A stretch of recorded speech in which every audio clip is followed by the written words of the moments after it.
মৌমাছি নিয়ে অযথা ভয়ের কিছু নেই, আতঙ্কের কিছু নেই। এরকম একটা বক্স থেকে বছরে 4 থেকে 8 কিলো পর্যন্ত মধু হয়। যে এলাকায় প্রচুর ফুল আছে 20 কিলো পর্যন্ত মধু পাওয়া যেতে পারে। মৌমাছি যদি কোনো মানুষকে হুল দেয় সেটা তার জন্য আশীর্বাদ।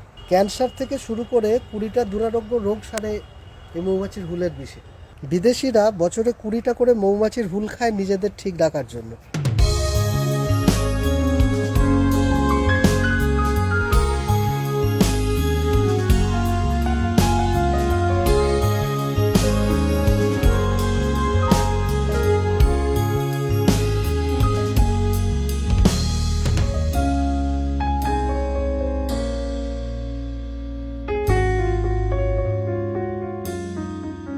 রামকৃষ্ণ আশ্রম কৃষি বিজ্ঞান কেন্দ্রের পক্ষ থেকে আমাদের যে all India coordinated research project on honeybees and pollinators রয়েছে, তার মাধ্যমে সুন্দরবনের বিভিন্ন ব্লকের বেকার যুবক যুবতীদেরকে প্রশিক্ষণ দেওয়ার মাধ্যমে মৌমাছি পালন এবং তার সাহায্যে কর্মসংস্থানের একটা ব্যবস্থা করা হচ্ছে।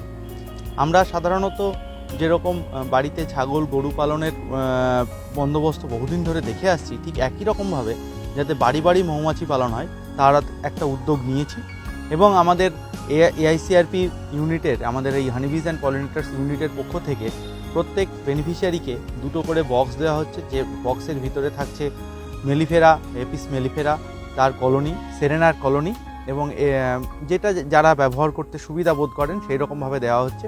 সাধারণত এপিস সেরেনা দেওয়া হয় যারা একটু কম মেনটেনেন্স পছন্দ করেন, আর যারা মনে করেন যে আমরা একটু ওর পিছনে বেশি সময় দেব, তাদের ক্ষেত্রে এপিস মেলিফেরার কলোনি দেওয়া হচ্ছে।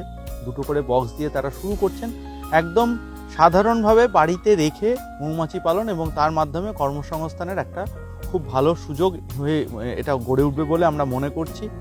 আমাদের সঙ্গে সুন্দরবন ডেভেলপমেন্ট বোর্ডও রয়েছে। সুন্দরবন ডেভেলপমেন্ট বোর্ডের তরফ থেকে একটি প্রজেক্টও দেওয়া হয়েছে, যার মাধ্যমে আমরা এই মুহূর্তে 30 জন গ্রামের বেকার যুবক যুবতীদেরকে এই প্রশিক্ষণের আওতায় নিয়ে আসতে পারছি।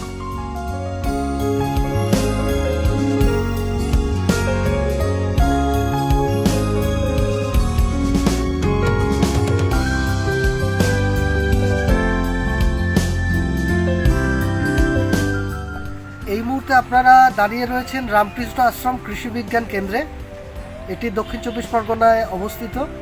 এই রামকৃষ্ণ আশ্রম নিমপিট তারই আন্ডারে রামকৃষ্ণ আশ্রম কৃষি বিজ্ঞান কেন্দ্র, এবং এই কৃষি বিজ্ঞান কেন্দ্রে আমাদের একটি শাখা রয়েছে, যে শাখাটি হলো মৌমাছি পালন।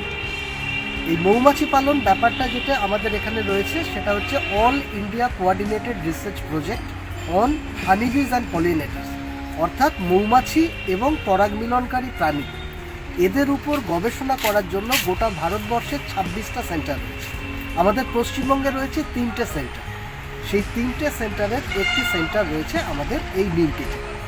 বিজ্ঞান ভিত্তিক মৌমাছি পালন এবং কৃষকের ফসলের উৎপাদনে পরাগ মিলনের যে গুরুত্ব, সেই গুরুত্বটাকে নিশ্চিত করতে এবং তাদের ফসলের উৎপাদনটাকে পরাগ মিলনজনিত অভাব দূর করার জন্য কি মৌমাছি কিভাবে আপনারা পালন করবেন, আমরা আমাদের এই সেন্টারে সেগুলোই শিখিয়ে থাকি এবং প্র্যাকটিক্যালি আমরা প্রশিক্ষণও দিয়ে থাকি। মৌমাছি পালন 2টো অর্থে করা হয়। এক হচ্ছে মধু উৎপাদনের জন্য, সেটা যে মাছি নিয়ে করা হয় সেই মাছিটার নাম হচ্ছে এপিস মেলিফেরা, বিদেশি মৌমাছি। আর পরাগ মিলনকে নিশ্চিত করা, তার সঙ্গে মৌমাছির মধু পাওয়া, বাড়িতে বসে থেকেই যে মাছিটা নিয়ে করা সম্ভব, সেই মাছিটা হলো আমাদের ভারতীয় দেশি মাছি।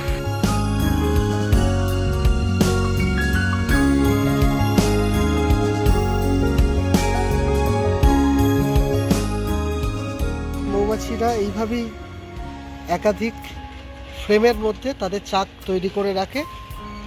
হ্যাঁ, এই মাছিটাকেই পালন করে, উপরের দিকে মধু রয়েছে, এবং বাড়িতে থেকে আপনারা এই মাছিটাকেই রাখতে পারেন। এরকম একটা বক্স থেকে বছরে 4 থেকে 8 কিলো পর্যন্ত মধু হয়। যে এলাকায় প্রচুর ফুল আছে 20 কিলো পর্যন্ত মধু পাওয়া যেতে পারে। হ্যাঁ, আমরা সব এগুলো প্র্যাকটিক্যালি ট্রেনিং দিই, শেখাই।